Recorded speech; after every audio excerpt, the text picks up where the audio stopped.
Today,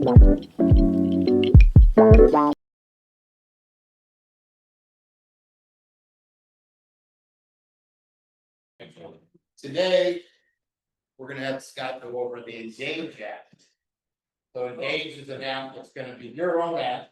It's basically privately for you, for your clients. And it is a task organizer for them, but more importantly, something that came up that we didn't even realize really. When we got feedback when we first launched this. It incorporates all your referral partners onto the app. So by referral partners, I mean contractors. Your painters, your builders, the plumber, the electrician, anybody and everybody, the title company, the lender, the attorneys. All the teams that you work with are gonna be available on your app. So this is something that you can distribute to your sphere of influence, you would say your customers. And it's right there on their app, and usually people, when they download an app, it'll sit in the background somewhere, maybe it's not on their home screen, but it's always there. So they rarely delete them. So the important thing is you can use it in the listing process, but you can also, it still has use for those consumers after they've already been living in the house. Because now they have a referral source for all of their needs that they may have. And then there's a back end to it, there's a back office access to it, where you can see all the consumers that are utilizing your app. It has all the analytics, it has all your referral partners in there, how many times they've clicked on it, what they're using it for, so you can kind of keep an eye on what they're doing. And that's the reason why we call it Engage. It's designed to keep you engaged with your clients that you may have out there. They're not listing and selling houses all the time. They do it rarely, right? So you just have to have a huge network and keep an eye on it. If you have somebody maybe who's interested and now they're not interested in selling anymore, or whatever the case may be, you can keep in touch with them. It's designed so you can keep engaged with all your clients, right? Buy and sell. So am I missing anything? Can I ask a question? Sorry, I got that phone call right at the beginning. I thought it was somebody else. Okay. So does it function as kind of a CRM? No, well, kinda. I mean, somewhat, right? In a limited sense, yeah. You'll see when we walk through it how you can use it in that direction.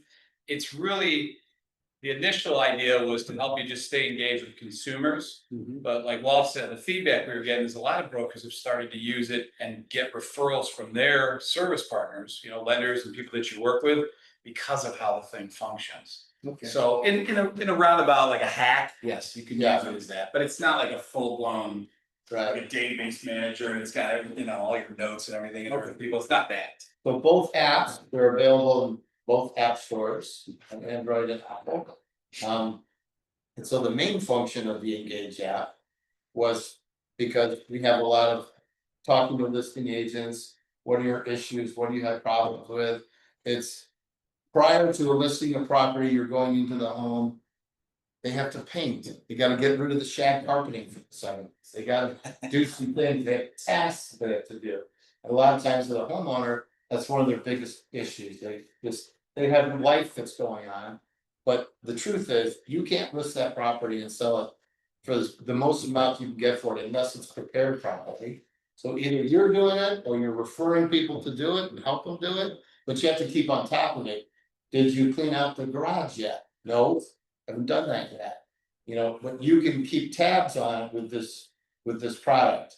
So the consumer has it on their phone and they schedule and they schedule all the tasks. So he'll show you in the task areas, you can, take a picture of the bedroom. You need to paint this one, what color do you want to paint it? You can put all these tasks and set them up within this app, and then they start doing those tasks and put due dates on there.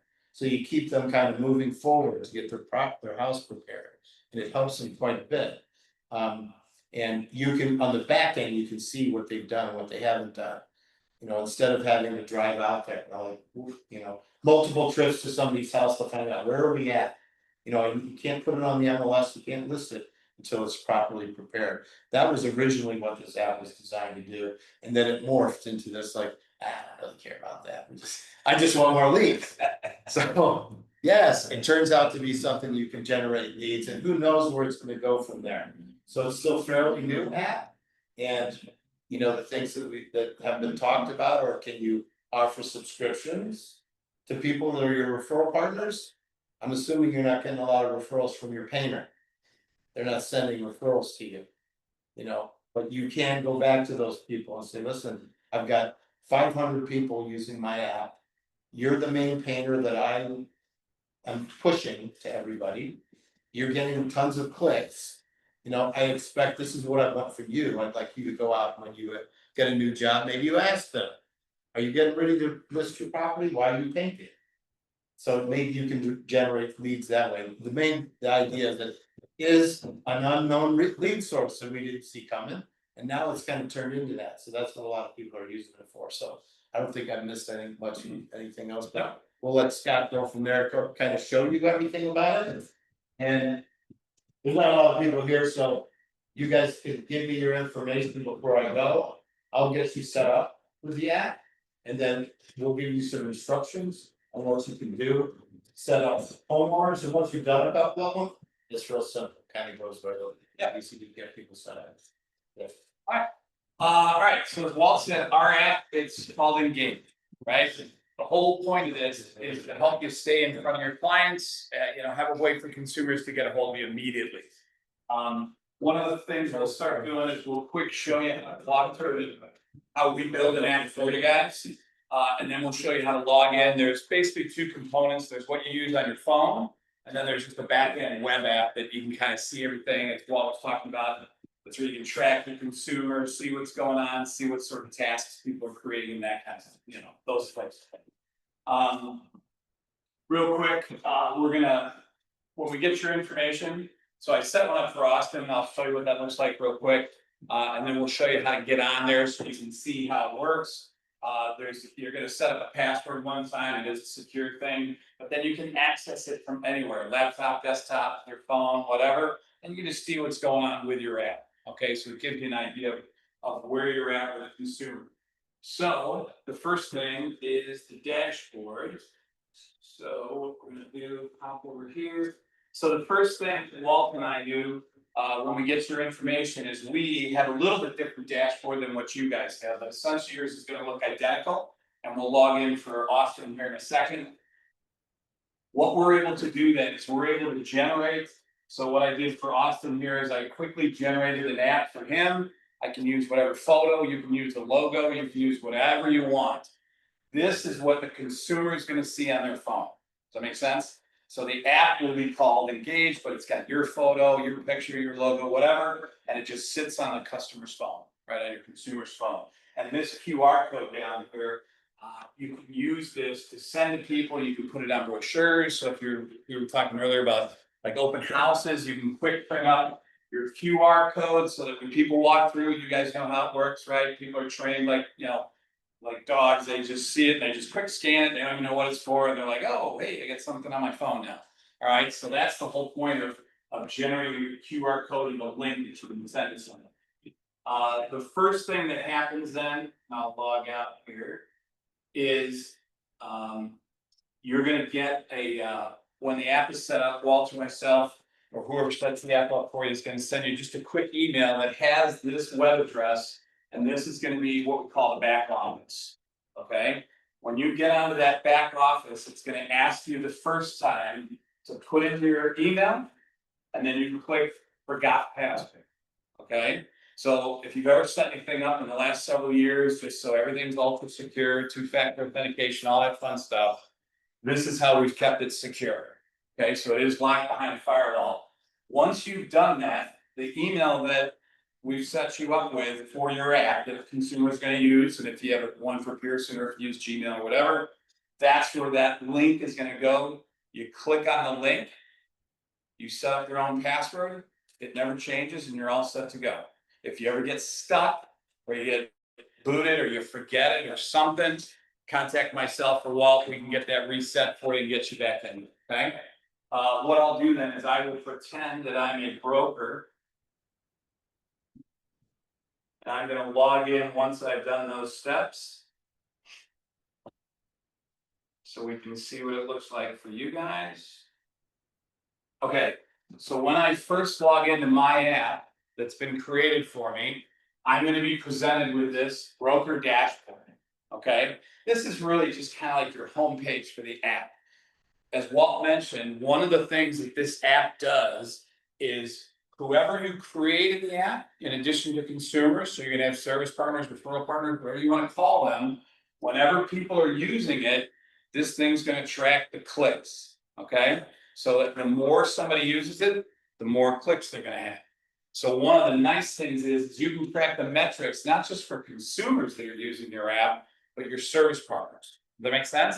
So if you've got 3 lenders in there, a title company, a couple attorneys, a contractor, builder, whatever, you can see, like you may think, oh, I use Bill over at Chase Bank, and that's my lender, that's my guy. I present him to everybody. You can see in the back end if Bill is getting all your clicks. It might be Mary over Wells Fargo, right? And you can see which one of your lenders, your consumers, when they get into your app, who they're using. Okay, so this allows you to have good conversations then with your referral partners. Hey, why is somebody maybe clicking over somebody else, right? But again, it just gives you that information so that you can see it. So on this dashboard for you, you're going to have a specific code, a QR code, and a link. Okay, so when we talk about sharing this app here in a second, if somebody were just to say, hey, Walt, how do you sent me the thing, I lost my phone, whatever, how do I get in there and download this app? You can just go to your dashboard and send somebody either one of these or both of these for a consumer to get in there, okay? The other recommendation is make sure that all of your referral partners have your app, okay? Does that make sense? So now you can send this to your referral partners, to your painter, to their lender. They should all have your app. The one thing that this does, that's very, very nice, very, very simple. Once we get through this, I'll show you what it looks like on a phone. Is anybody that has your app has one button to click and they can share it with anybody. Okay. So one of the ideas we originally had when we were building this app is the consumer. Now, Bill and Mary Smith are going to list their house with you. You get them to, you download your app, and now they have your app. They can share that to all their friends and family with one click. Okay, they can literally be in the app, and somebody says, "Well, hey, who are you using?" "Oh, I was using Walt. It was great." "Oh, give me his information." They can literally be in the app, click one button to share, and then it's a text message to their buddy, to their consumer. All right. Everybody that gets added to the app, as far as consumers, are going to show up under your customers, right? So when we're in here on this dashboard, you click on customers, and in this case, I had an individual, this is actually the guy that built the app for us. So he's showing up as a consumer for me. So if this is my broker app, this is the consumer that's downloaded my app, okay? And what it does for us is it just puts it on a nice little spreadsheet here for you. You got the guy's name, you got an email, you got a phone number, when I created it, it'll tell you when he was last in there, and it just keeps track of how many times they were in there, okay? So you might have some people where the count is 0 or 1. You might have people where it's in there 40 or 50. It just gives you an idea of how much somebody has been using your app. So if you talk to a consumer, oh yeah, I'll get to it. You send it to them on a Tuesday, now it's Friday or Saturday, you're looking at it on a weekend, and they haven't opened it yet. This gives you the idea that, hey, I need to engage with those people. Something didn't click, right? Something didn't click between what you told them to do and them downloading it, and they got it. They haven't opened the app. Now you know who you need to talk to. Does that make sense? So it's very, very straightforward. So it'll just keep track of this forever until the end of time, how many times they're looking at it. Okay? Now, one of the other things when we show you the app, when we actually walk through the app on a phone, it's if you caught it, Walt was talking about tasks you can create for your consumers. So a lot of the feedback when we're building this, the brokers would say, hey, Scott, I went in, I did a house, we did a walkthrough to kind of get an idea of what we need to do. And we always joke, like, get rid of the 70s shag, we're gonna paint, we're gonna put in new light fixtures and all that stuff. You can create these tasks for the consumer, right? To keep them engaged with the program of getting this house ready for the MLS, right? To put it on the market. When you click, okay, there it is. This now shows me for this consumer what they've done within the app, right? So the other page was just showing us, hey, if they opened it, how many times did they open it, are they using it, that kind of thing. when you click on their name, this gives you the specifics of what they've been doing.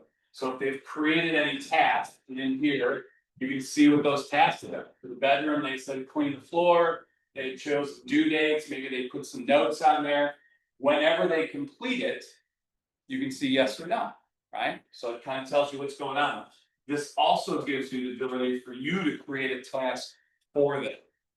Okay, and this is kind of where a lot of the listing agents that we were talking to put this thing together was you could use this for, hey, I'm gonna get the listing photos set up for this weekend and 11 a.m. at the house, so you can put that in here. You could create your own task for them, and then these consumers are gonna see that. Does that make sense? Because it's not just what the consumers think, right? You're gonna talk to the consumers, to your sellers, and say, hey, let's do these things. They may not necessarily make tasks. Now you can follow up, see what they did. You put the tasks in there, like, hey guys, you forgot about fixing the garage, or whatever, whatever it is, right? Now you can create tasks for that consumer as well. Does that make sense? Any questions? Okay, very, very straightforward. But again, we can see all these folks. Your app, once you're in it.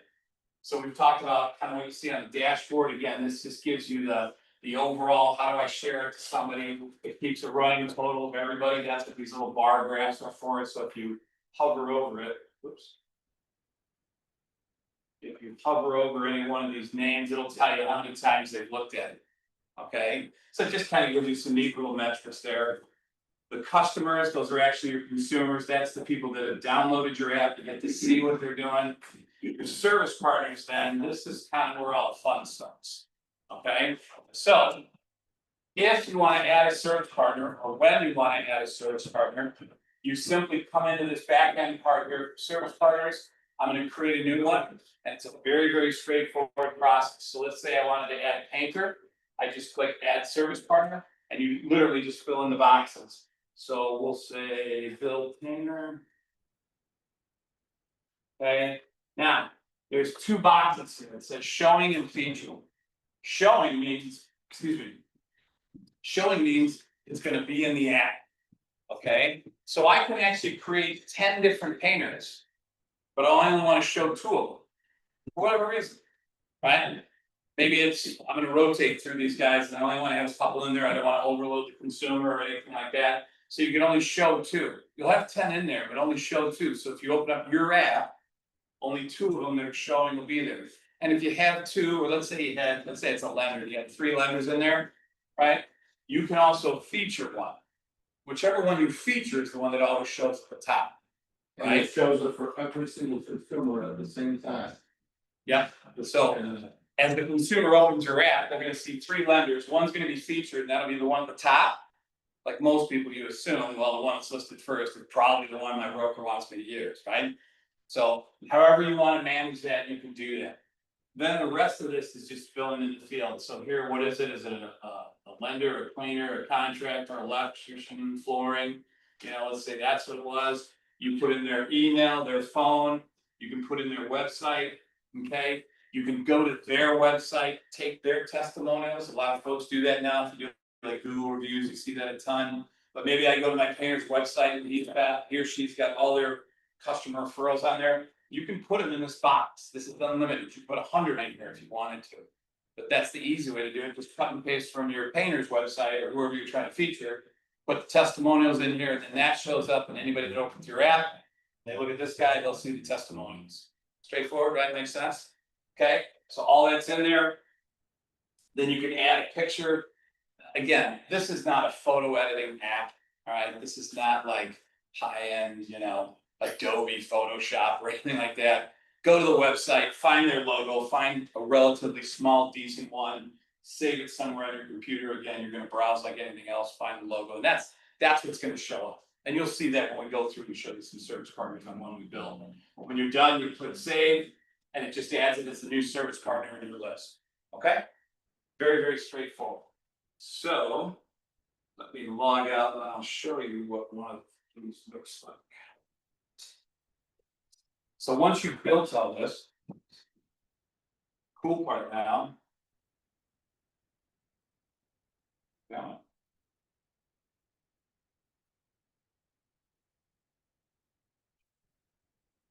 Alright, so what it's gonna do. Give it a second. Come on.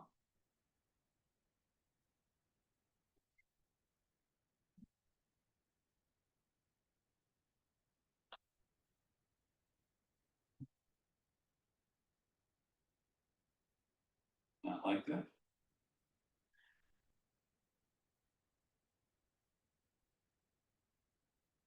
Figures, right?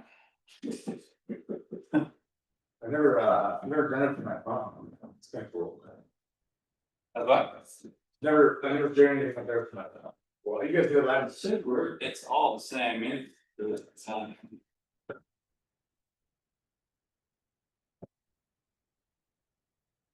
It's like everybody in the press.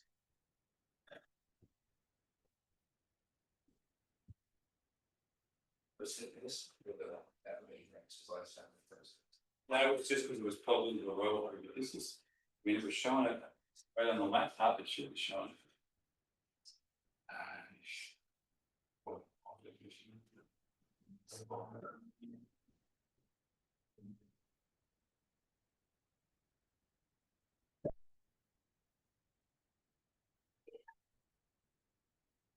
Yeah, it's showing the laptop, so I'm sure it's.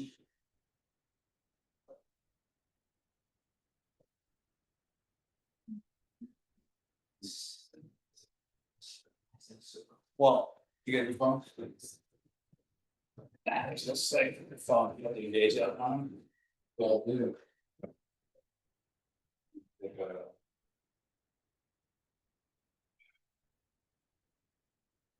So. Oh, yes. Oh, that.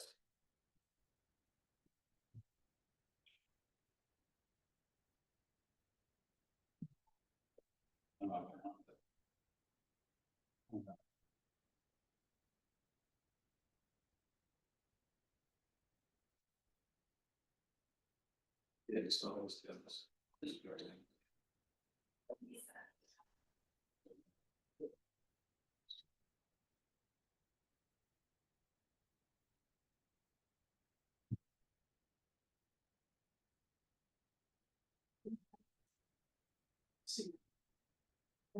Yeah, this is fine.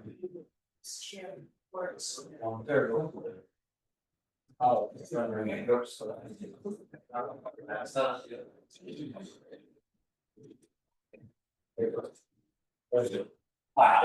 Alright. So. Once you've got the app built in fact.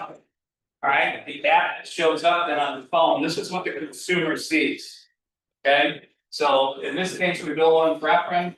We just pulled the logo, quick little snap an image off the web, quick Google search.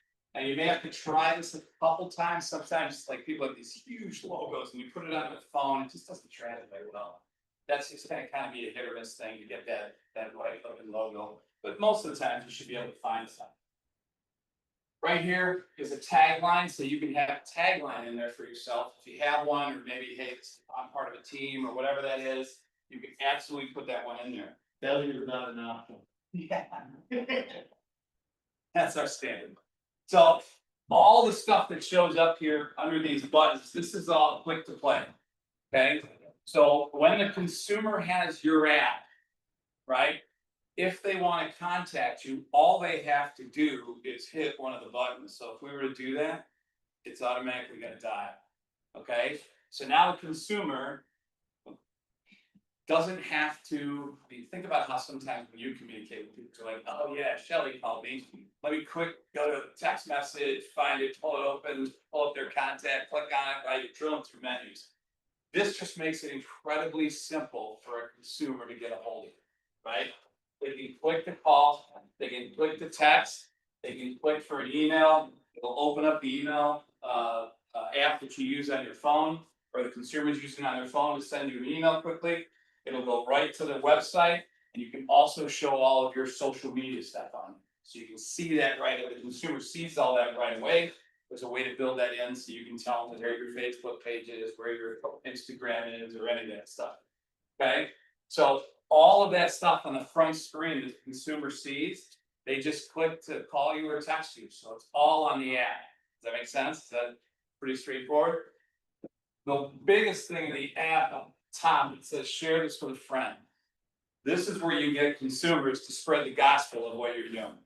Okay, because when they talk to a friend and somebody says, oh yeah, hey, I used Walt. Oh, was he good? Yeah, he was fantastic. Give me his information. Either they forget or they start scrolling through a phone, try to share stuff back and forth. Sometimes it works, sometimes it doesn't. This is just real simple. You just click share, and now I'm going to text it to somebody. Okay, so if I'm a consumer and I'm trying to spread, Walt's information, I can just quickly text it to another consumer. Right, that also means that a service partner or referral partner can click and send your information to a consumer, right? Does that make sense? That's how you can share this very, very quickly. It's simply one click at the top of the app. Okay, so now a consumer has your information.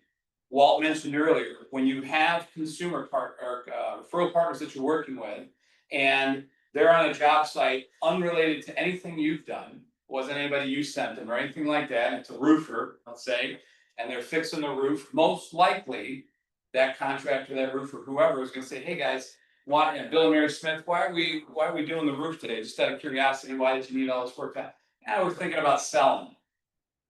Now, your roofer can send your information to that consumer. Oh, you're thinking about selling? Hey, I got a broker. You thought about using him already. Okay, does that make sense? That's why it's on there. It's very, very easy to share. It's a simple click. This is also why you can now go to your referral partners and say, hey, you can send me stuff, right? Because they have a very, very easy share button, and the consumer now I don't sees have all. any service partners. Yeah, I just built that guy's app, so. And he didn't give me any service partner yet, so before I leave here today, I'm gonna get everybody's information. And I'm gonna ask you to send me service partners, and I can start and put them in there for you. Or you have to go into the back end like we showed before and put them in yourself. or here, we'll do this the smart way. We'll put mine up. So I have the app downloaded, so I'm clicking on his, and now it becomes him in there and not Ephraim. So on my app, right, again, all the same stuff. I just went through every category we have and made a service card stuff. Pulled people off the web, whatever, they were close to wherever the heck I was when we did this. So these are all the categories. There's like 40 categories on it. If you guys come across a category that we don't have on here, let one of us know, we'll add that category.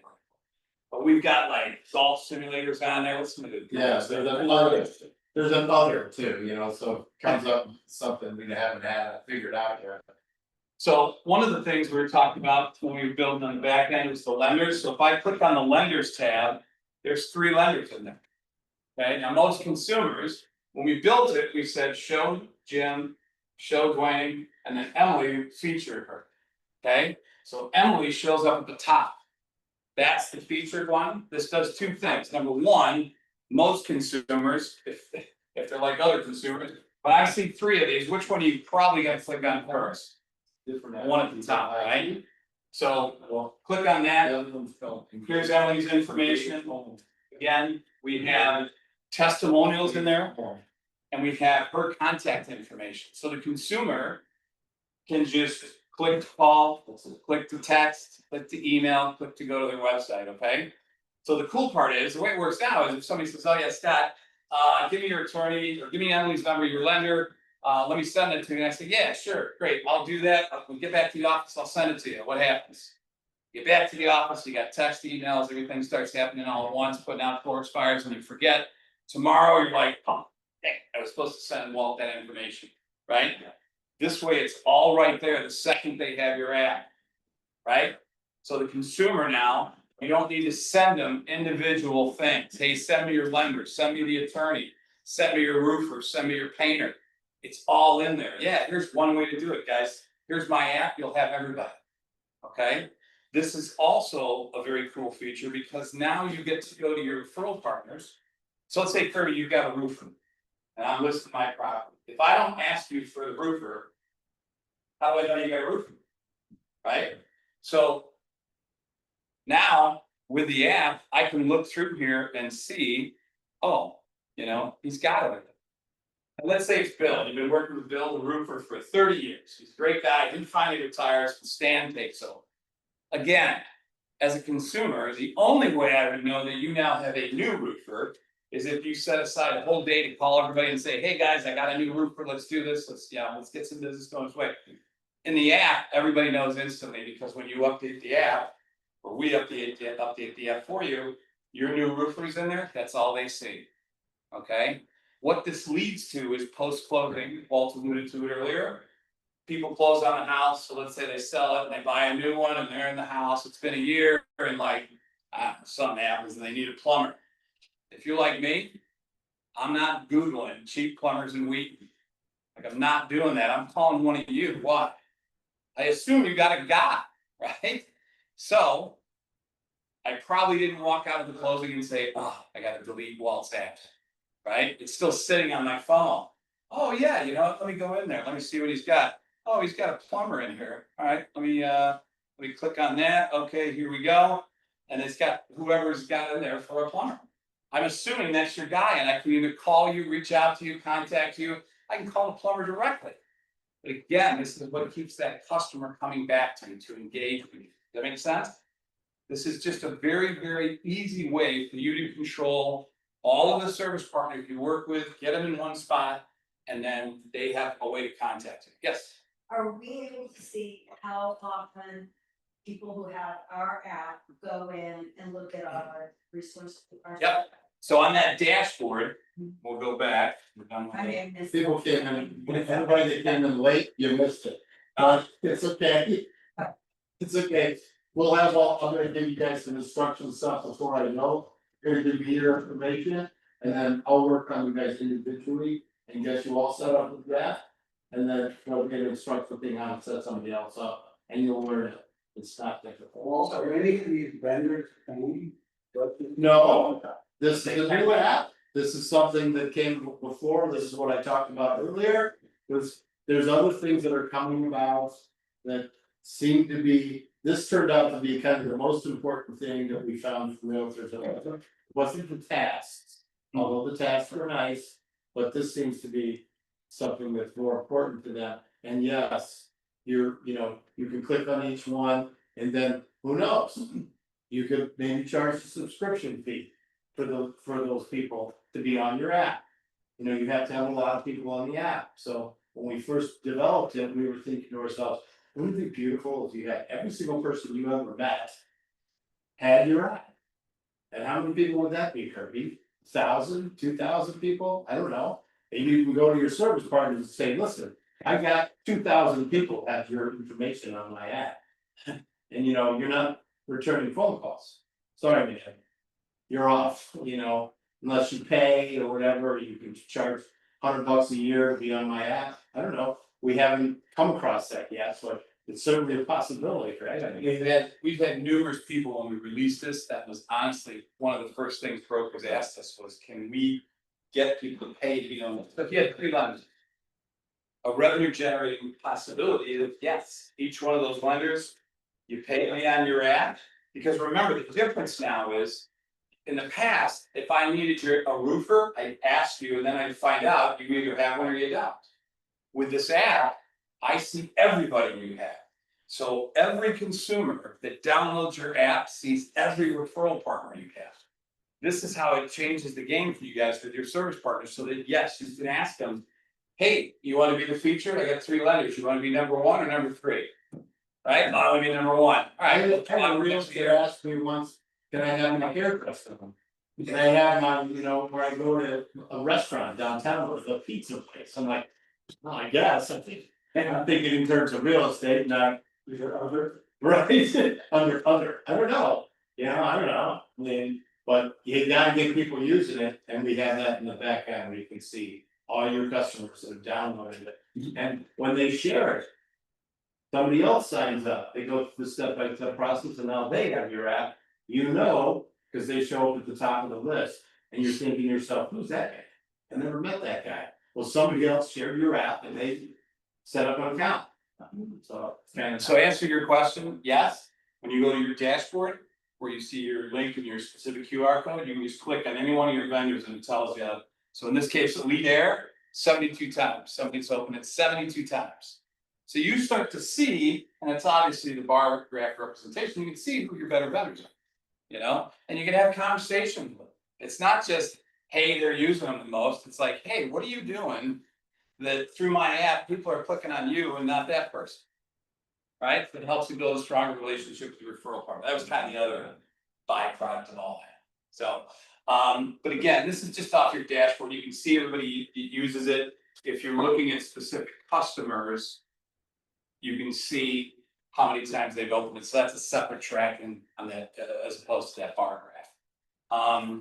So once people have been able to get through the app, the consumer app, they can share it with everybody. That's the important reason that all your referral partners should have your app as well, because then they can refer people. They don't have to like forward a text, you know, text some other different email. Just say, oh, you know what? I got Walt's information right here. Click, they send it to them.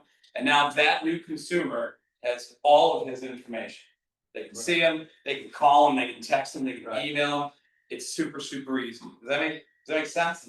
Yeah, that's the whole point of it. Yeah, there's one thing I'll add to that, because when I go on and ask people, send me all your service partners. You know, I see people that are very organized, they'll just send me a spreadsheet. They got a spreadsheet of everybody that they know. I got other people like, oh, I gotta look through my phone.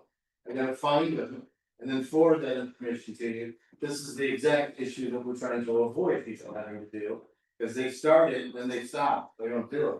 This, they can share your app, and every contact that you have, the department is in there, and you want them to use it as a Rolodex. So now we can track them. That's why it's called engage, so you can engage with your clients, you can engage with everybody, kind of know what's going on, and then you're interviewing that. How many people have you talked to this week? You know, who can I help? Who do you have? So the consumer analytics, just real quickly, we've kind of gone through it there on your dashboard, but it's just gonna have their name, their email, their phone, creation days, last time they used it, the number of times they've opened. So you can see who's using the app, who's not. It really is meant for initially just to see what level of engagement a consumer has once you leave them. They say, oh yeah, I'll look at your stuff or whatever. It gives you a way to kind of follow up and see if they're actually doing it. So hopefully that's pretty straightforward. The app share feature, this is just, like I said, some of the byproducts of this is your referral partners should just be, you know, should be using this as well.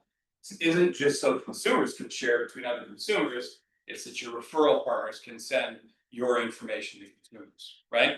So hopefully that's something that kind of sticks out there. Again, it just shows all the website, all the social media stuff, anything that you put in your app, whenever they share it, that person sees everything.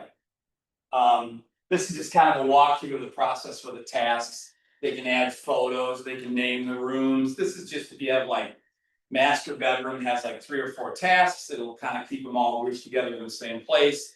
You see it on the back end of the dashboard, the consumer sees it on their phone. Okay, but again, this was something more for you and the consumer when you're talking about listing and hey, here's some work we need to do with the property. Some properties you may not need that ever.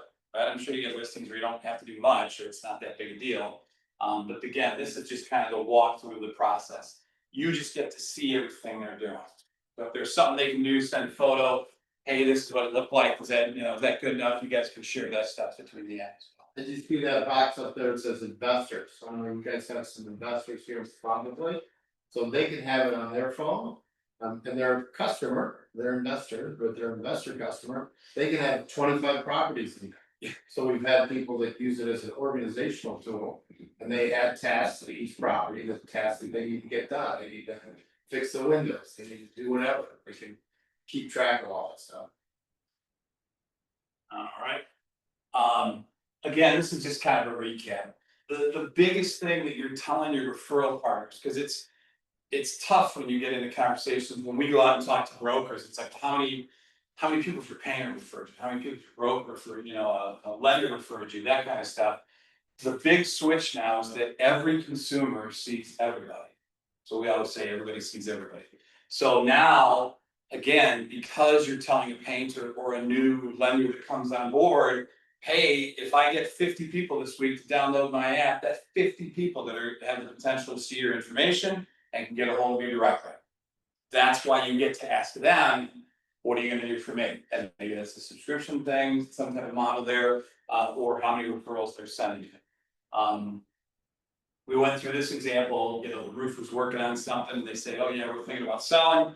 Boom, the roofer can share your information immediately with that consumer and hopefully get the ball rolling there where you have a new person to talk to and potential list.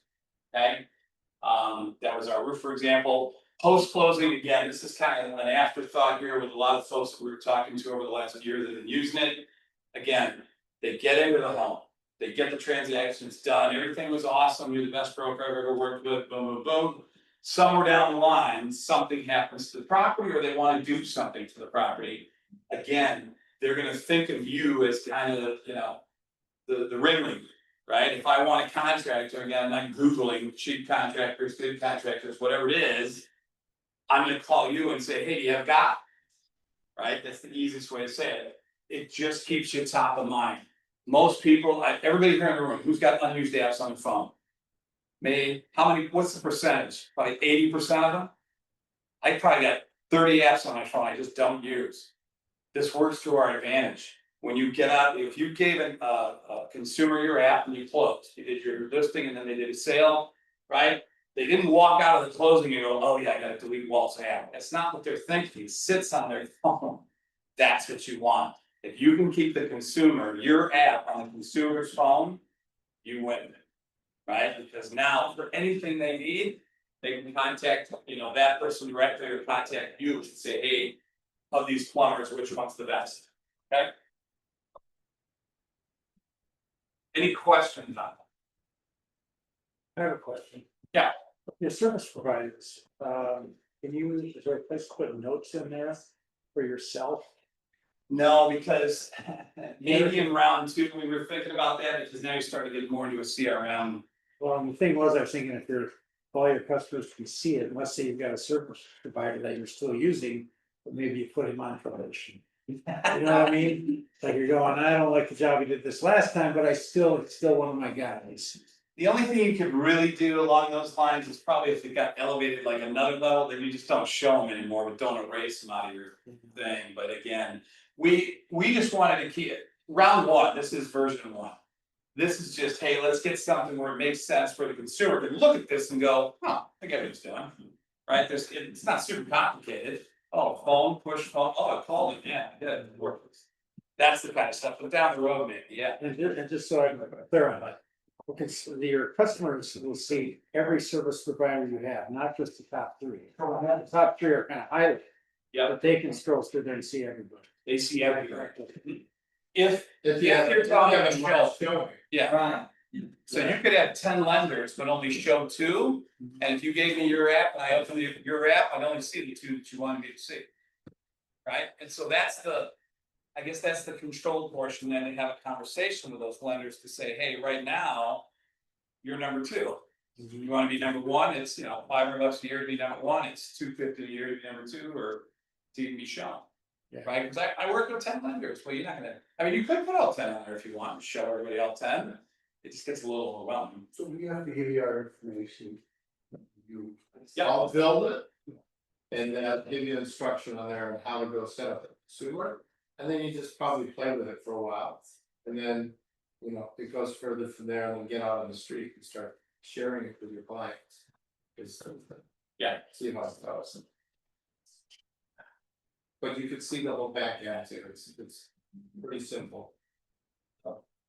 And then if you click. Yeah. Right. So, who knows, and then the CPAS app that you saw there, you were looking at the CPAS app, that's our NetSheet app, we went over last week. So I don't know how many people were here last. It's gonna be on the same. You saw that? It will, well, one day we're thinking of a way to incorporate both of them. But that CPAS app is gonna be rebranded and we're gonna be calling it the NetSheet app. So it builds NetSheets for you, that's what the purpose of it. And it is kind of a CRM on all the people you've talked to, because it'll keep all the NetSheets in this together. You can go back to old ones and update that, but it's a NetSheet app, so. That one was last week, this was Engaged, they're in different spots, they're not together, you just have two separate apps. Yes. So, but I'll get all you guys' information, I'll get you set up, and then I'll be in touch with you to get you going. And then, you know, you guys just play with this. So, You raise a good point where most people have too many apps on their phones, so what would be your 15-second elevator pitch? Why, my customer should have another app? I think it's just because it's the easiest way to get a hold of you, and then they have all of your referral partners. Because if you think about the way it is now, they have to either ask you. And maybe they remember to call you today, maybe they remember to call you next month, you just say, listen, this way you get access to everybody I have right now in one spot. the Rolodex. And it's a Rolodex, but Everybody's you're looking real for a pro. plumber or Pearson, like I would finally calls. So you give them help. You're telling them, listen, if we're working together, and that's the hope here. Yeah. I'm your guy, I'm your real estate guy, download my app, and you got everything I got, so if I come across a better roofer. He's in there, and give them the example, listen, you and I are gonna talk post-close, right, you talked to me close 5 years ago. It just helps keep me on top of mind, it's not some huge thing that takes up all this memory on your phone, it's not super complicated. It's just an easy way for the customer, and then when they need something, hopefully they're gonna engage with you, but they can go right to the app, call your plumber. Oh, who told you to call, Pierre, oh, great, you know, and then you can see. Right through the metrics, you can see on that little bar chart, have they been using it? You want them to look at you as an expert Yeah. in everything. Mhm. You want them to call you when they need a dentist thing, but they probably won't do that. But you want them to call you if anything has to do with their house. Paint, anything, selling it, buying another house, you're the expert, you have a Rolodex of people that work for you, you have a massive team. That makes sense? Oh. Cool. No, thank you guys very much. Any questions, before we, any title questions? Riveting title questions only, please. If you have any listings, that would be the best. Yeah, obviously you guys know, their preferred vendor, but we don't really think about, oh, we choose the title company. It starts with choosing the listing attorney. Mike Watkins, who has been here for bunch of the past, lunch and learns, is someone that we wanna try and get the listing side to, and I'm happy to talk to you guys about that one-on-one individually. Outside of this office, but we can set up your own title company, obviously we need enough volume there for it to make sense for you to do it, otherwise. It gets passed through our title agency and therefore citywide. And so, if you guys have questions about what the benefits are for that, come talk to me individually. Well, does everybody have cars and stuff, do I have everybody's information? If you can get that to If me? not, no, we can definitely, Tim can, share the RFP list with you guys. Okay. And then, Okay. we will make sure to send kind of instructions and whatnot, I'll let you guys work together on that later. Set everybody up first. Oh, okay, alright. I mean, and then we'll not for everybody to start about it first.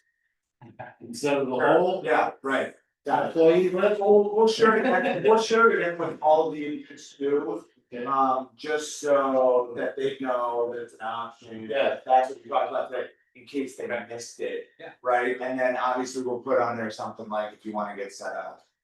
Right. Yeah.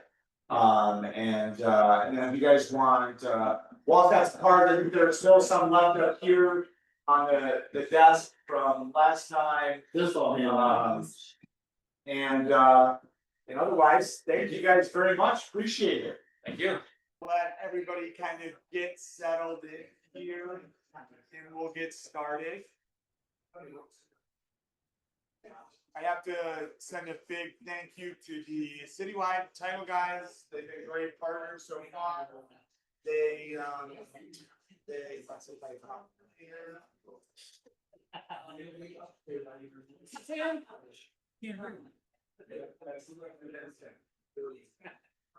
It's actually kind of working. What I'm saying right now is riveting information.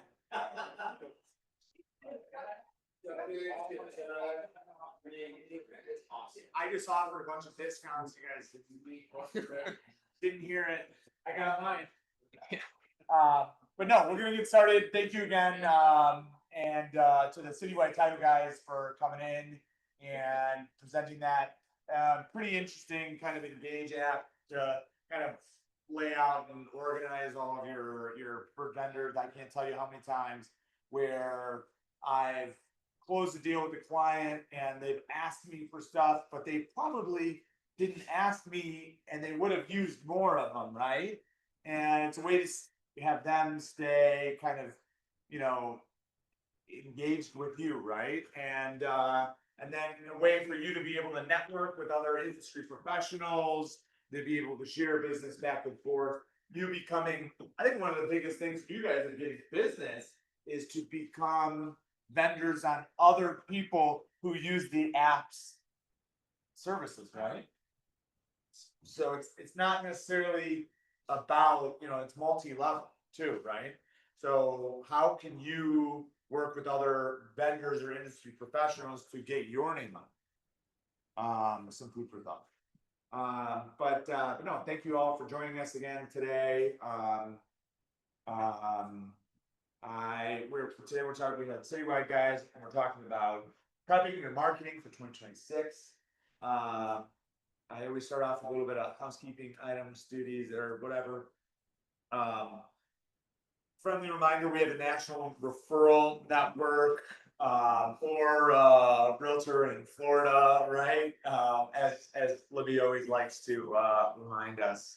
We have a national referral network. Ask the front desk if you ever need anybody in the middle of Idaho. We got someone in our network there that will be happy to help you set up and help with the referral agreement and all that stuff. So typically we standardize it to be about 25% and vice versa. That's what we typically pay as well.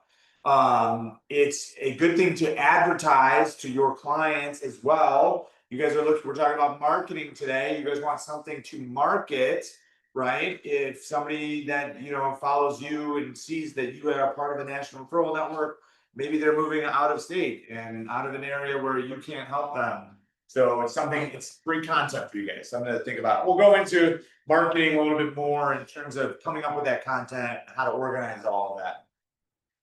Then the other thing is transaction coordinator services. If you guys are interested in that, we have transaction coordinators that sit around and can handle all the paperwork for you. If you guys want to use it on a more reoccurring basis, talk to me. We can negotiate something a little bit more longer term or for multiple transactions. Any questions from there? No? Good. We're gonna get started. Tim and I, we're gonna make this, probably try and make it a little interactive. Talk to you guys about kind of what marketing you guys are doing today. You know, if you guys want to, you know, I know they always say, wait till the end to ask questions, right? But this is the opposite. So if you guys have any idea, you know, any questions for some of the stuff that we're talking about, some things that have worked for you, or some objections to what we're saying, please don't be afraid to ask some questions. But our topic mainly today, and I got Tim who runs all of our marketing. Think I know most of you. Yeah, I you know, one of the big, I think, key takeaways that I wanted to leave everybody with today, that Tim and I were going back and forth on, we're going through what we're talking about today, is that just remember, we'll help you guys with the marketing, right? Like we do certain situations, like Lucas has a program going on where he's got a certain ad spend and we just take care of it for him, right? Which is kind of cool, right? So sometimes we're doing mailers to a certain area and we'll change it, and we change up a little bit of the audience and we'll reposition it, but we make sure that we continue to hit the same audience again, right? And then we'll take some of that and put it towards Google pay-per-click.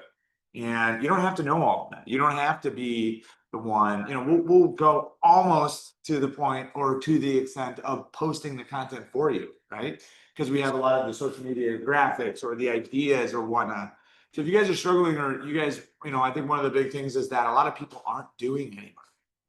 So how do you just do it? And a lot of it doesn't cost anything, right? So that's one of your bigger struggles. One of the big key takeaways that we're going to talk about today is just set time with Tim, right? Calendar is on the agent center. You can book time with them and just use it as a brainstorming session to see what should I do and how many, and then use that as how many marketing pieces can you come up with in that set period of time. And then you've got a runway of stuff in the future, right? So how easy is that?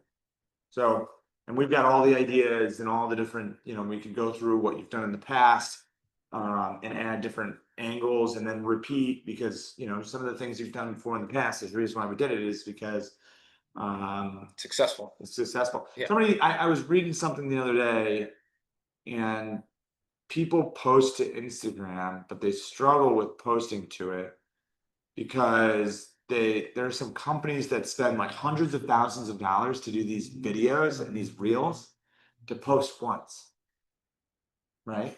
That shows up for 3 days on people's feeds and then goes away and nobody ever sees it again, right? So, they're like, why not find the post that works the best for you in the past? And yeah, you may want to re-angle it, right? Or reposition it, and it shouldn't take that much time, but if it worked in the past, why not reuse it? Because most people out there only do max one post a month for their social media. On average, I think it's less, it's a Okay. lot less than that. Like if you're doing a just listed video, like a couple months later, you can repurpose that and make it kind of a general marketing reel or TikTok that's not necessarily focusing on that specific property. You recut it a little bit and it's existing content that you just turned into a totally new piece of marketing. So stuff like that makes it much easier. It's I was just saying, so I don't know, because I know it better to get around. So I use your prestige, people, are they new, are they been around? This is new. They've been around for a little while, but Use them like. Yeah. yeah, we've been using them for a while. Yeah. I bought that extra package, that $35 social media package. Yeah.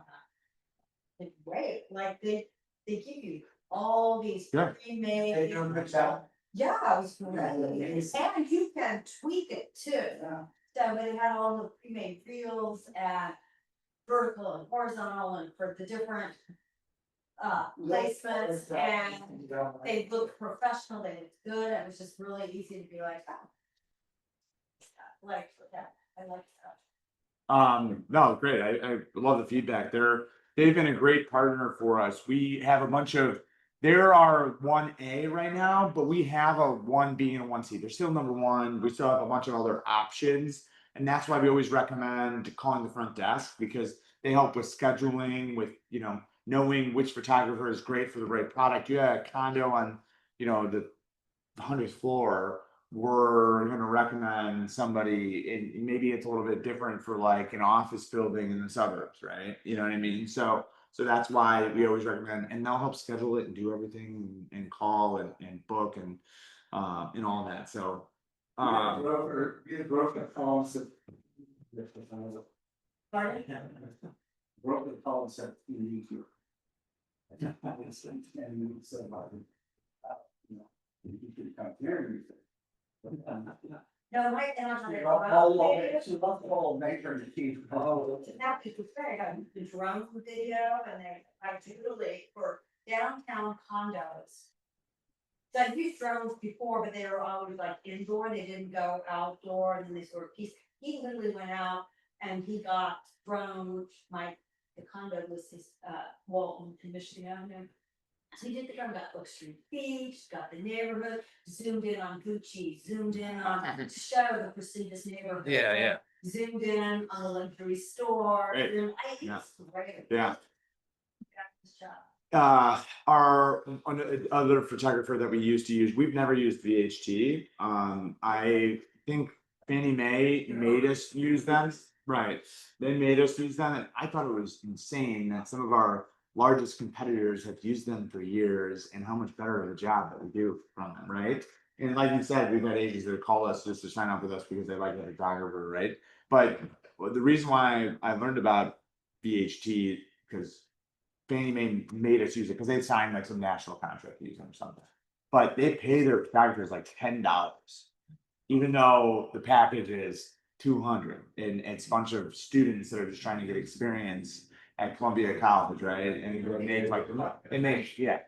Right, exactly, they're done, yeah, and maybe that's why, That's probably likely. yeah, yeah.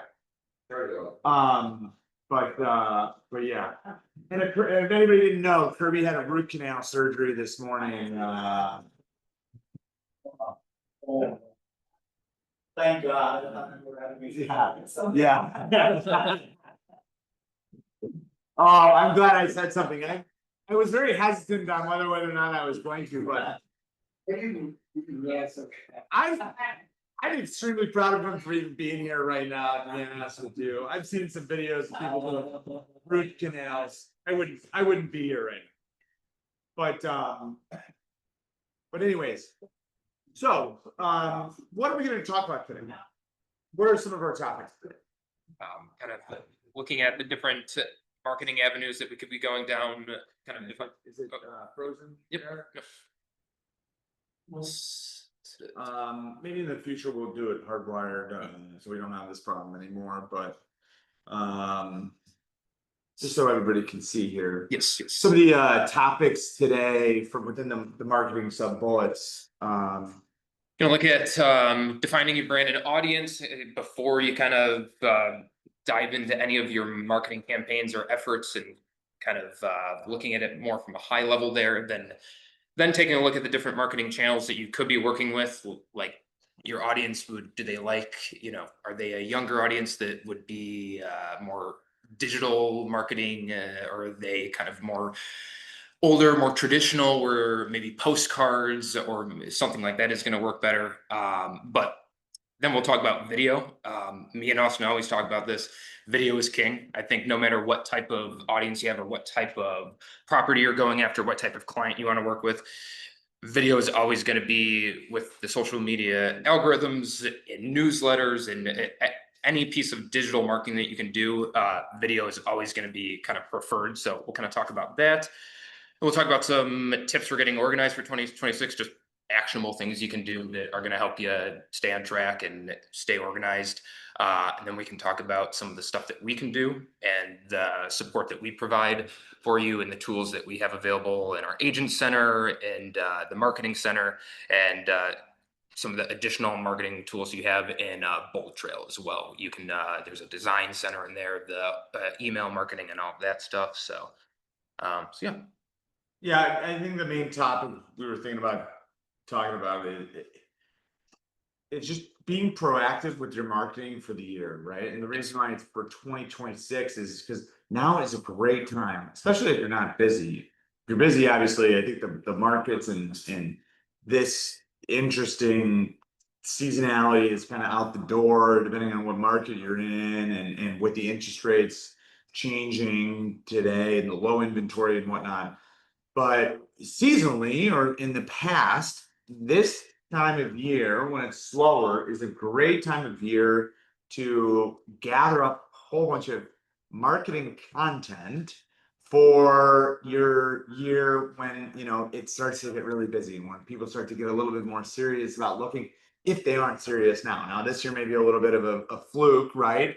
But now is a great time to gather up a bunch of content to be able to post on January 3rd, because people start, they're sitting, oh, what's your New Year's resolution? I hate my house, right? Or it's finally time for me to move. And so that's something for you to think about in terms of prepping. So that's kind of the main big topic today. And then these are sub points and how to kind of get your content, how to organize it, prep and plan that for the new year. Absolutely. All right. So I guess a good question is, do you guys know who your audience is? Like when you're marketing, are you just trying to kind of blast off to anyone possible that will kind of bite the hook, or do you have a specific kind of niche you're kind of going after, specific type of properties? Also relative to the medium that you're using, Yes. right? Where you guys are posting it, right? Yep. Right? A lot of people are like, oh, I don't want to post to my social media. There's a lot of people that are, I don't necessarily call them introverted, but they're introverted when it comes to posting to their own social media, right? And so they don't do it because they think that, oh, I'm bothering people or whatever. Honestly, once you do it, you get to the point, you realize that it's successful, you start to have no shame, right? And to also realize that people are going on there to hear what you have to say. But the only problem is they're not saying it. Right? So think about that. But one of the things that we've also worked on and talked with a lot of other agents and where we've seen success, what about LinkedIn? It's all business related. A lot of people feel a little bit less intrusive when they're in a business to business environment, right? When they're talking about their services and their business that they're offering to their clients, right? So it's something to think about. Now, with that being said, if you're starting networking with all realtors on LinkedIn, what's your audience? Realtors, and that's probably not good. A lot of people, it's funny, you look at the biggest social media accounts out there that are realtors. Do you know what content that they post? It's all realtor focused content. So all of their followers are just a whole bunch of realtors nationally, right? Which is funny, which is weird, right? Because it's not their actual goal is to sell more real estate. Maybe it is their goal, right? Maybe it is their goal to attract and become a social media influencer and be a realtor for realtors. But or a realtor coach, if you will. So think about that. Yes. If you are LinkedIn, start to friend and follow other CEOs and top business people outside of our industry, but are related to or live in Chicago or work for companies that are in Chicago, then you're maybe think about what you're posting, what your content is, what your audience is.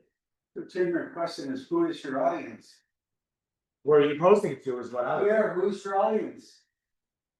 It's everybody in your neighborhood, right? That's right. I travel a lot and meet big brokers around the country, step back in Dallas last night, talking to the biggest brokers in the country again. That's what they think about. They think about everybody in their area to know who they are. Billboard, bus benches, radio shows, social media, podcasts, they call the media, and let me give you an update on Channel 5. You can see all of the update on the newspaper. Collaborate with local businesses. They know who they are. You have to learn how to work with people. So if you're the guy, somebody's gonna sell their house. It's all here. So that's a good thing to think about of who your audience. And then with that, it's Austin is saying to think what medium then. So, there's a couple different avenues that you could go down with marketing. Obviously, I think what most people associate with marketing nowadays is digital marketing, social media, and just newsletters and all sorts of that stuff. But there's tons of maybe more successful avenues that you're not going down because digital marketing is honestly the easiest. It's a low effort. You don't have to go face to face with someone and whatever, but engaging your sphere of influence, and that is going to be most of the time, I would say, your biggest source of, referrals and getting more business that way. And I see a lot of people when they start here will get their contact listed in the KV Bolt Trail, and send out an initial blast, and that's good, but then kind of don't do any follow-up. And unless you're consistent with that sort of marketing, you're just going to get forgotten about or unsubscribed, or it's just not going to be effective. So how do you stay consistent? I would say creating a content calendar, or two things: time blocking, I would say every week, and Right, setting yeah. aside maybe 1 to 2 hours. 100% agree with that. Yeah. 100% agree with that. I Do you think guys time block to do marketing? yeah. So a lot of agents are like, oh, I can't think of anything, right?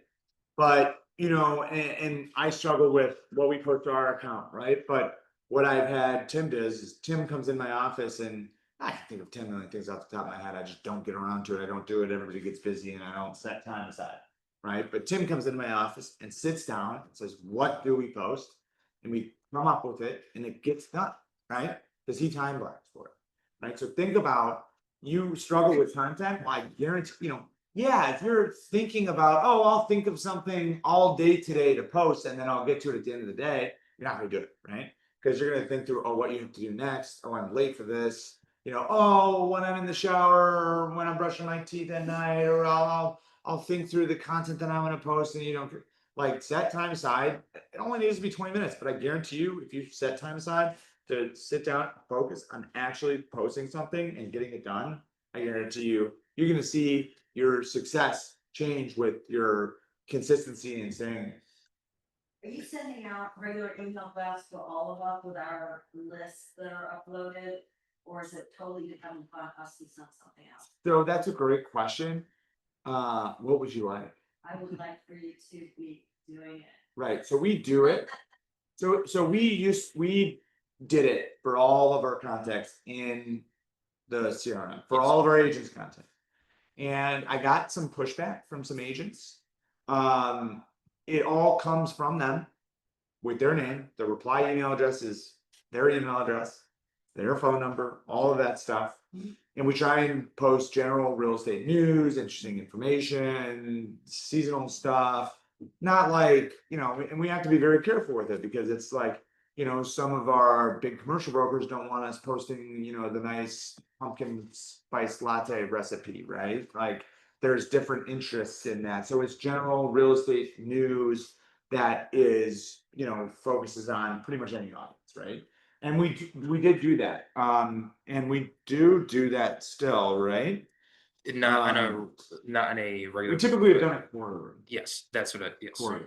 I mean, I could come in, if I did, like, I know what I would like to personally be sending out, but I never. You never get around to it, right? So I'd rather have the company doing something than my clients never hearing. Okay. This is perfect. And this is what we're doing here today, talking about it. We do a newsletter every month that he creates Yes. that you could basically just say, send it. Yep. You may have to give us a little bit more direction to do it, right? But time block for it is a reminder to ask him to send it to all your contacts. Can you tell us about those posts? Sure. What do you want it to be composed? So as a Just tell him. yeah, as a And they'll put it together. as a default right now, it shares some monthly market stats, some Chicago events that are going on, and then Real some estate events. Yes. And real estate news, real estate big, news. you know, sometimes it's like, oh, this year's sour just sold or something like that. And then we include some Pearson listings, either just solds or just listeds at the bottom. And then obviously there's some calls to action peppered in there, but obviously, you know, we can kind of customize it to whatever you're thinking. Yeah. Did you? Why not in team? Are you saying you create a user? Yes, every month. You just need us to tell you. So I create a new template every month that you would be able to then go in and send. And then if you would Like 6 clicks, it's honestly. Yeah, and then But just tell him to do it and do it for you. and usually we send some sort of email off letting you know it's ready and it's done. And so you could reply to that and be like, could you schedule this for me at this date and time or something like We're that? trying to do as much of it for you, so just make it easy, but with a little bit of control, right? Because you want control over it, but you want it to be done for you, Yeah. right? And so that's what we're trying to create as much as possible. So that it's the easiest you have, it makes it so easy for you to get out this content, because otherwise what we see is agents get really, really busy, they do, you know, they do, you know, 10 million a year and they're so busy and they're like, oh, I want to do 20 million, and they just can't, they don't need to do any marketing to do 10 million in business for the next 5 years, right? But how do they get to that? Absolutely. Let's talk about video. Like Libby said, getting a photo vendor to capture some video for you is a great option, but I would say whenever you do kind of, you know, get in this mindset of thinking about social media content or content in general, try and capture video, try and do video. It's always going to be preferred by social media algorithms. People are going to be more likely to share it. It's usually more interesting content. So just whenever possible. And what was the turnaround time on the videos that they?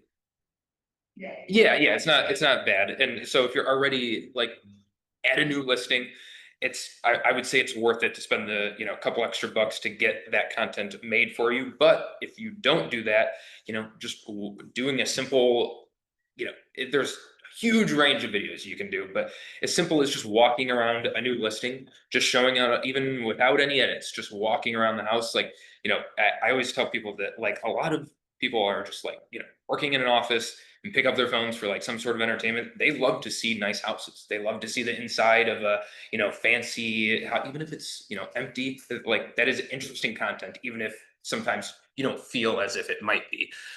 So we always recommend, you know, video whenever possible. Whenever possible. But Prestige, Chicago Home Photos, there's, you know, I think all of our preferred vendors for photography and videography will do You guys that. ever done Matterport? Yeah. That's awesome. Yeah. So one of the things about Matterport, which is really cool, but people don't think of, is they attach it to the listing, and it's sitting right there under the photos, and it's a blue link. How many people click on that blue link, right? What we do, and we help you with, is we create a thumbnail, right? You know what a thumbnail of a video is, you know, before you go to click play on YouTube, it's whatever shows there's, and these YouTube video creators can change what the thumbnail is, that's like the highlight of the video or something, right? And so we'll help you guys create like a thumbnail for that video, so people can see that it's not, you know, I so many times like, check out my, you know, video tour, it's attached to the listing. People go straight to the photo because they can see it. They highlight listing websites, highlight the photos on the top, right? And what we'll also do is, people don't understand, they think a virtual tour sometimes is just a floor plan, right? Or a video that they watch, but a Matterport tour, you can stop and turn and whatnot. And so what we do is we do a video. He records the screen of walking around in the house. Look it up. Zooming in on the microwave, right? And showing that and saying, you know, click here to do this yourself, right? And so that's marketing of your marketing, kind of, right? But it's something that you need to do to be able to share that. And I think it's really cool. And a lot of the times is a good way to get new listings is by telling your clients, especially if you're going up against other agents, that you'll do and pay for that, right? Which we typically do for the clients. They love it. They love it. But yeah, that's that, and just so you know, that's video. And that's something you can post to your social media. The reason why we're talking about Yes, it yes. is because we take the Matterport tour and make a video of it. Cool, huh? Another kind of example of repurposing the content. It's not exactly a video, but you know, we can kind of shift it into one. Yeah, no, I think Matterports are a great option there. And then again, some tips for you guys. I think the time blocking and creating a content calendar, and with that creating a content bank that you can pick from, doing that before you even jump into any of your marketing efforts or anything, I think is number one. I know it sounds so simple to just time block it, you know, for an hour or two every week, but I mean, if you do that, then it will actually get done. Or else, you know, like Austin said, it's just going to get put off. So, you know, literally in your Google Calendar, just choose an hour or two, put it in there, and you know, put do not disturb, and you know, you're good to go. Now for marketing calendar, you know, Austin was saying as well, you know, some realtors will post, you know, maybe once a month, right? You just want to stay consistent. That's the whole thing here, staying consistent. So, you know, one post a week is probably a good place to start off for you, whether that be, and I'll kind of go over this. We have pre-branded social media graphics that you can use in the marketing center. You know, you can always request from me that for a listing or any sort of property that you have, that you know, we have graphics for that, whether or not it's just you know, an active listing just sold, you know, price change or anything like that. You know, there's never a bad reason to post about the property. So anytime there's an update for it, you could just shoot me an email, ask, and I could get you a graphic very, very quickly. Can also help you, kind of format all of that. So again, like what Austin was saying, use that time block, use that content calendar to get ideas going, but you can always reach out to me to actually kind of, get that content in your hands. Sorry, it's kind of. The other thing you helped me with was creating my items. Yes, yes. With my custom jar. Yes, that's a great example. I'm like a walking billboard on open house days, because I live in a neighborhood with a bunch of high rises, and I always have to do business in this one building. And I was walking down with my signs, and so people in the neighborhood thought, no, I am a realtor, so when I'm in the elevator or whatever, they've never met me. They'll be like, oh, you're that woman, can I ask you a question? And now I know, I'm like a walking billboard. That's my site. And that's the thing. It's like that's a perfect example. Just getting your logo in your face, just in front of people, other faces, constantly. Like that is the goal. And eventually, that's the goal with postcards, right? We send these postcards that try to have your headshot and a logo on the front and back, has our branding all over it. And the goal isn't for them to get that first postcard and then to pick up the phone and be like, I want you to sell my house. But with consistent marketing and branding, they're going to see your face. And then when that, topic or question comes up, there's going to be someone that they, can think of that they can kind of pull back on. No, that's a great example. But open house signs, for sale signs, any sort of signage, we can help customize and, just reach out for that. We always have pre-branded signs, but as Libby said, it's always an advantage to have your face on it. So yeah, just reach out for something like that. And like I said, we do have a lot of pre-branded marketing assets in the Pearson Marketing Center. This is going to be a lot of digital marketing things, but we also have in Bold Trail for kind of newsletter blasts. We have tons of templates in there that are pre-made. Literally, I would say any sort of just listed, just sold, or any sort of new property update that you could have.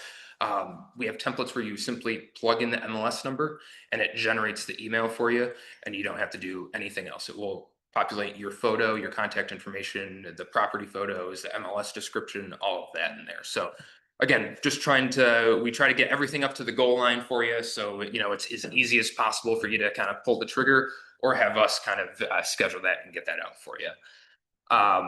But with that, make sure your CRM is up to date. That's a huge one. I'm always happy to help you upload a list or get that uploaded. Libby, when she joined, didn't take me long at all. So don't ever feel like it's an annoyance or anything like that. That's like the hugely important part of your marketing. So I'm always happy to help with that. And then again, some of this seems so simple, but like update your profiles, update your website. Like when was the last time you got a new headshot, and update your, that could be a whole new social media post within itself. It's just making sure that that's consistent across all of your, your Pearson website, your social media profiles, your LinkedIn profile, all of that stuff. If you have a realtor.com profile, you're running ads on there. And then something to think about. Is as a company, you guys are all your own little companies, right? And, I know there are some agents that are just getting started or whatnot that may not necessarily want to invest in their business, right? But let's say you own a real estate company that owns real estate property. Can you go and own real estate property without investing in the real estate to begin with? No, right? Let's say I own a Fortune 500, soup company, right? What do they put towards their marketing budget every year to sell their soups? Right? They could have the best soup, they could make the best soup out of it, right? But something for you guys to think about what you're investing in a real estate company. If you guys want help about making sure you're confident where to put your dollars to spend to have the best ROI, there's a lot of things that we recommend that you guys do that don't cost anything. Don't get me wrong, you do not need to spend any money doing it. But you wanna move from selling 1 million a year to selling 2 million a year? Yeah, it's something to think about. What did you put away of your last commission check to put towards getting 5 new commission checks, right? And I've never really been a big proponent of recommending to spend a ton of money, because there's a lot of things that we can do that don't cost anything. But, you know, something for you guys to think about, and in your real estate career. Yep. And then the marketing support we can provide. Sorry, this is not updating. This is getting crazy right now. Yeah, do you guys all know what Tim and marketing team here provides?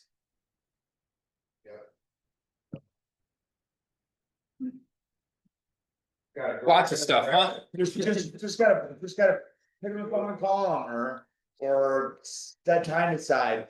You know, he's not available 24/7, so yes, pick up the phone and call him. But he may be like, hey, would you mind if we set some time as a certain time and date to be able to put towards, you know, brainstorming session or whatnot, 30 minutes, right? To what content you're gonna get out. Think through 5 social media posts, and he'll even go back and help you create the content. We have the templates for it that we don't really need to do. We just plug and play, and we'll schedule it out for 3 weeks, right? It's easy, done. You set up the next, you know, month's worth of marketing, and next month you do it again. Or you could set up, you know, the next 2 months worth of marketing. You don't have to think about it and schedule these posts ahead of time. You just sit back and watch these things happen for you. Pretty interesting.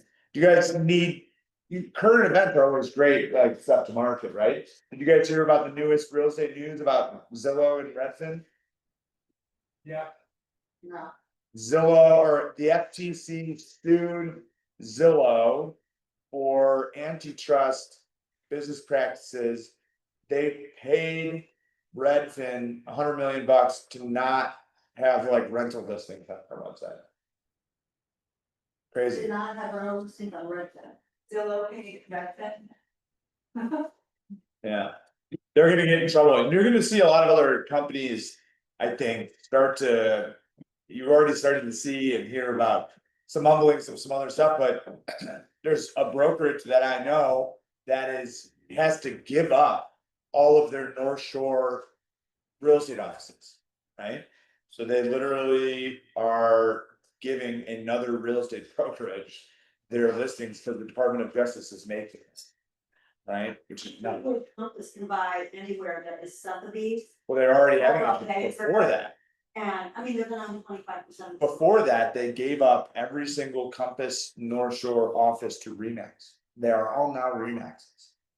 Remax has had a problem about getting into the North Shore. Part of anywhere. Nope. Remax is privately, it's franchise. But anywhere owns Full Banker and Sotheby's, as well as many others, and Compass is buying them. Yeah, I think a lot of those, Yeah. they'll get away with the fact that there's different investors and. And maybe a little bit of a conflict of interest, but they're gonna try and avoid and say, oh, each of the individual offices are owned by whatever, you know what I mean? So, so yeah, you're gonna see some problems, some big problems. And that's why we're ready to pounce, we're positioned really well here to take over some of that stuff, so. But current events, right? For the FTC and Zillow and all that stuff, it's interesting content, it doesn't hurt or help you or whatnot, it's kind of just Zillow being you know, kind of a predatory, you know, Goliath company that's trying to control the market and their market share, and it's interesting for consumers, right? And then you can add something at the end, if you're looking for a rental, I can help you, but I actually wouldn't put that on there because I don't wanna help people find rental. If you wanna rent your apartment, I can help you, that's what I was saying. I love rental listings, I hate working for tenants. Yeah, it depends on the budget. True, and now if they sign a buyer broker agreement, right? Not only do I make them sign buyer broker agreements now, I make them pay a retainer. Like, oh, what's your budget? Oh, it's like $5,000 a month. All right, great. I'll take your first month's rent. Now, before we go out and look. And when we find a place, if I get paid a commission, that goes towards your first month's rent. And if not, that goes towards my commission. Yeah, well, that's fine, but you know what? Good luck for sure, and the people that don't wanna use me, I can't tell you the number of times that are like. I even showed somebody something at a echelon building. She went back with her mom and her mom's realtor the next day and signed a lease, sign and get paid on it. And I called the building, I'm like, what the heck is going on here? And they're like, well, you didn't show it. And I was like, yes, I did. Showed it first. They're like, what are you gonna do, right? So I called the client, I'm like, you know that she's gonna side with her mom and her mom's Asian, right? So. But generally what I would have done if I didn't get paid is I'd weigh on the client to make sure that I got paid, but in this situation. Nobody got paid. Resides owned by Newcastle. And they literally tell their employees. Avoid real estate rental commissions at all costs. So they're actively trying to market to your clients and to not pay you. That's why I don't like working with tenants, is just because of the setup in the market in the industry, not necessarily because. It's just not set up well for us to earn commissions. Unless you have a buyer broker, and sometimes it makes sense to take a retainer. In New York City and Boston have been like that forever. I don't know if you guys know that, if you rent an apartment in New York or Boston, I think that's a little bit more difficult to find inventory, so. Maybe they're a little bit more motivated to hire a agent, but. In New York and Boston, to find a good apartment, you gotta pay a broker and they charge 1 full month's rent. Paid for by the tenant. Outside, the landlord does not pay a dime of it. It's been standard in their market. For. Decades, I think, or at least a decade. Yeah, I mean, all it takes is, us to start doing it and. But again, is it our primary market? Do we wanna go after it? Anyway. Is that? Okay, what else? Anything else? I know we got lunch here and I bet you everybody's hungry. Before we break for lunch, marketing wise, I mean, you guys finding it hard to schedule your marketing for 2026? Do you guys all have a good idea about what you want to do for your business in 2026? Yeah.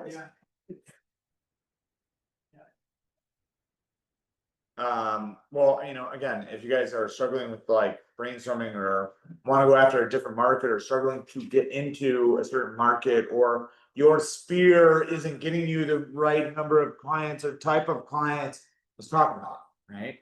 Because there are definitely a lot of different things that we do to work on, some of the most successful agents out there just have a great sphere. Right? They had that to start with, and then they leveraged that sphere, right? And they built on that sphere by leveraging other people in the sphere. But so. All right, cool. Thank you guys so much for coming again today. You guys had any questions for me and Tim? We're gonna be here for a little while, so yeah. Thank you, guys.